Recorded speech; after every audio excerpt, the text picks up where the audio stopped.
Hello, my friends, and welcome back. Thank you very much for being with me again today. An interesting statement made by the U.S. Secretary of Defense, so-called, Mr. Lloyd Austin, who was sitting on the board of directors of Raytheon before he was given this job as Defense Secretary of the United States of America. Just so you know how he's got this job. And then he was confirmed, obviously, by the baboons that supposedly are our elected representatives in the Senate and in the House. So he made some statements, and I would like to discuss those statements coming from this low IQ individual. I would call them below 86 IQ. And we have this article and the statements coming from the Kiev Independent. You can find the statements in other media outlets as well. And this is according to Austin, General Austin. Putin achieved none, that is zero, none of his strategic objectives after nearly 1,000 days of war against Ukraine, Austin says. Austin, if you don't know who he is this very high IQ guy who's afraid to die of COVID and wears all those, but he's a general. He's very courageous, as you can tell. Remember when it was the COVID and he was like a robot with all those shields? But he's courageous. He was in the front line facing the Iraqis' bullets when he was in Iraq, deployed when we brought democracy and freedom. So for me, off. All right, so let's analyze this. First, is the war over? All right, you say, well, Emil, he said 1,000 days. Okay, well, I look at it differently than Mr. Lloyd Austin wants us to look at the Ukraine-Russia conflict. I look at it as like this. NATO was incapable of destroying Russia for 1,000 days. That's the way I look at it, because I think that's exactly the goal and the reason why this war is over there. So it's not the other way around. The Russians try to achieve their goals. I think you guys want to achieve a goal, and for 1,000 days you failed. Remember when you guys imposed sanctions on Russia, you thought that Russian economy will collapse in no time, and all those guys will go with torches and pitchforks to take Putin out, like you succeeded in Libya with Gaddafi. It did not happen. Why? It seems like those guys are just lucky. It's just luck. No, these guys were prepared and they are smart. They're intelligent. They look ahead, plan ahead. And they're strong with the military, so that's another issue. Remember when these guys said that those bad people in the 30s hit the right notes and they avoided that crash, remember? All right, though I'm talking about the guys in Germany. They didn't have the same screwed up 10 years as the West had it until the war started. Okay, remember? All right, the depression. There was no depression in Germany in the 30s, if I remember correctly, because those guys got it right by chance. They were just lucky. The same, the Russians were just lucky for 1,000 days. So, my friends, I think this is another example how these guys wanted to look at reality. Now, Russia declared, and that's very strange. Let me go back to reading the title. Look what this baboon says. Nearly 1,000 days, none of Putin, his strategic objectives.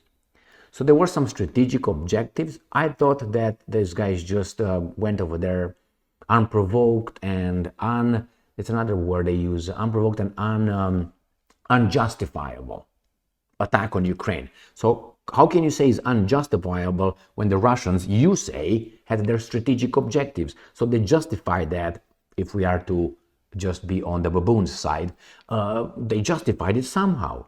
It's unjustifiable? Well, if you bring your garbage next to me and you point it at me, what do you think I'm going to do? I'm going to smack the shit out of you. And if you don't do the same thing, if I do that to you, that means you're weak. And then you deserve to be smacked around. Well, Russia is not weak. United States is not weak.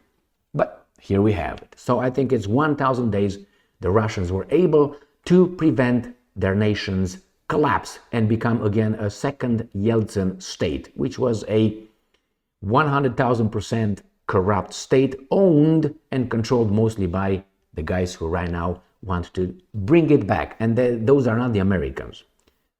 Don't be fools. It's not the Americans per se having something to do with Russia. It's the guys in charge of the United States of America. And it's not Biden and Austin. All right? Why? One of the reasons that would help you understand, a big one, is because those guys in charge of the United States of America are no more in charge of Russia or / Soviet Union. Got the hint? All right.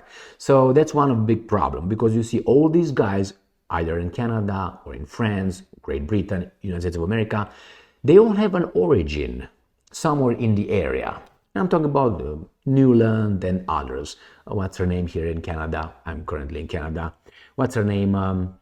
That Ukrainian, not Jolie, what the hell is it? Freelance. Go and check her origin. And these guys really don't like the Russians. Why? I told you. If you really want to understand more what's going on, remember who killed the Tsar. Remember? All right, when it became just a Bolshevik garbage. You have names. I dare you to go look deeper into that. Who gave the order, who did all those things. Yes, it was the Russians. Let me put my Stradivari violin and play some Paganini. Okay? Now the caprices. So my friends, here it is. I think it's a failure on this part, and the war is not over. I made a video a minute ago with evidence coming from the Ukrainians, stating that actually the Russians are galloping westward and they're taking over settlements. They, how do you want to call it, liberate, conquered, took control of 1,143 square kilometers in the past, I don't know, month or so. So these guys are definitely doing some damage. We'll see how these guys are going to react. If they react, I'm talking about these baboons here, then the Russians will possibly, if there's any hint that they will lose, they always have nuclear weapons they can fall on. And the strategic objectives of Putin, or Russia in this case, are like this. Make sure that they're not threatened, their interests are covered, they don't have enemies' weapons next to their country. Make sure that Ukraine will be peacified, will be demilitarized. NATO is not going to have access to it. Basically, it's going to be a Russian-controlled state. That's the end of it. Thank you very much for being with me again today.